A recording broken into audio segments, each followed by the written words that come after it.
Di po ba? Kapag masama ang ugali ng ibang tao, pwede mong piliin na huwag kang maging kamuka nila. Amen? Pero yan ang malungkot na kwento. Minsan, kala mo kaibigan, kaaway pala. Kala mo tapat, taksil pala. Akala mo totoo, sinungaling pala. Hindi lahat na nag-aanyaya sa iyo ay may mabuting intensyon. At ito po ang unang pagkakamali madalas palagi nating ginagawa. Kapag may naninira sa atin, kapag merong taong nakasakit sa atin, agad nagagalit tayo. Amen?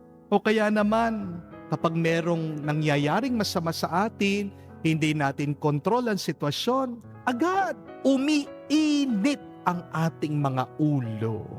Pero tandaan niyo po ito mga kapatid, don't lose your cool when things go out of control. Because the moment you become angry is the moment you will lose control of yourself. Amen? Kapag nagalit ka, hindi ka matinong mag-isip. At kapag malabo na ang iyong isip, madali kang magkamali. Madali kang matatalo at agad kang masasaktan.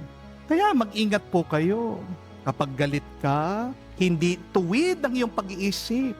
At kapag baluktot ang iyong isip, siguradong baluktot din ang iyong mga desisyon.